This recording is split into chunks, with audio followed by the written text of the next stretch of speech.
We did a question like this before where we pointed the boat, had to point the boat at 60 degrees from upstream direction to go across the river. And that was the boat was going at 10 kilometers per hour. Now we reduce the speed of the boat to 9 kilometers per hour. Now what do you think of that? Would the boat have to go at a smaller angle than 60 or at a larger angle? Let me see now. If the boat goes slower, it probably will have to decrease the angle, right? You'd have to make it tilt more this way. But we'll see how it goes. Now at 9 kilometers per hour, we draw the vector representing the speed of the boat. The magnitude of this vector is 9. This here, this angle is theta. So here now, what we have, the horizontal component going to be 9 times cosine of theta horizontally, which is I. And the vertical component would have been 9 sine theta, J being vertically. As for the river, you have still, this remains the same, 5 kilometers per hour. I, in the I direction, is going horizontal. The river is flowing horizontally. No vertical movement of the river, right? It's just flowing horizontally. So the boat is moving this way, the river moving this way. When you add the two vectors, right? The vector for the boat plus the vector representing that for the river, you have 9 cos theta I plus 5I plus. Now remember, these are the two horizontal components plus 5I. No, hold on. J. This is 9 sine theta. J. Let me rub it out and do it again. Here, this is horizontally 9 cos theta I plus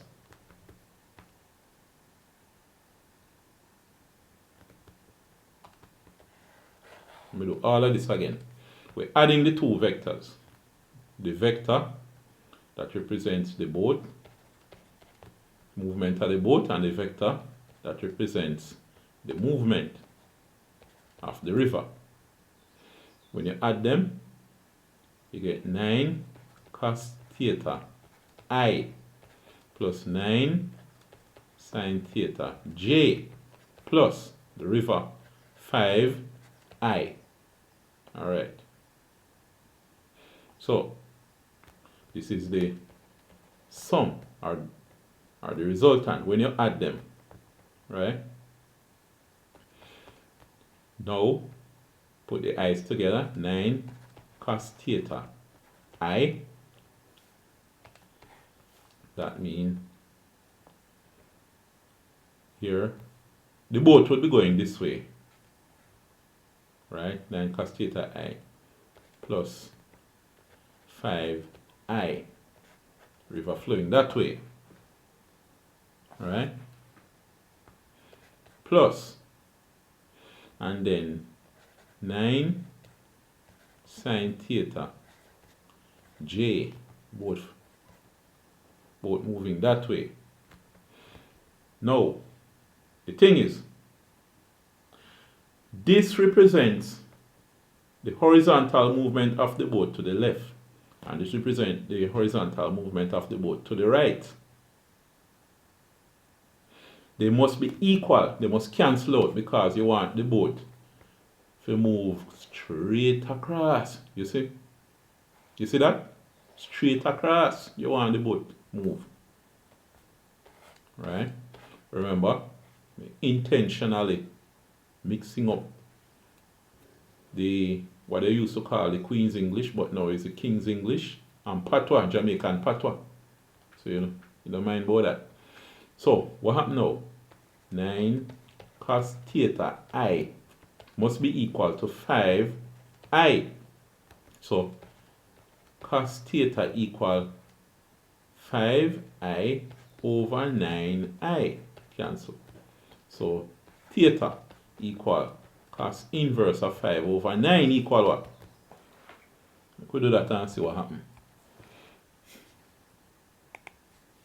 5 over 9. Cos inverse of 5 over 9. So much calculator I have. Oh, me get so much calculator from. Alright. Let me see now how this thing going go now.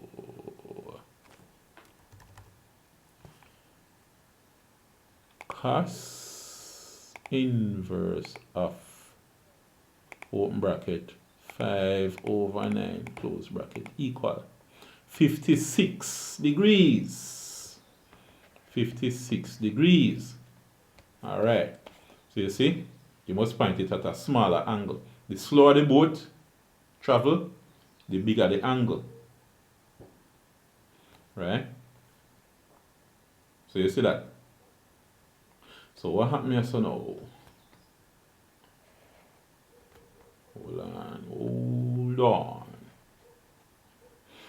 When the boat go fast, zoom, you can put it at a smaller angle because you're going to reach B quicker.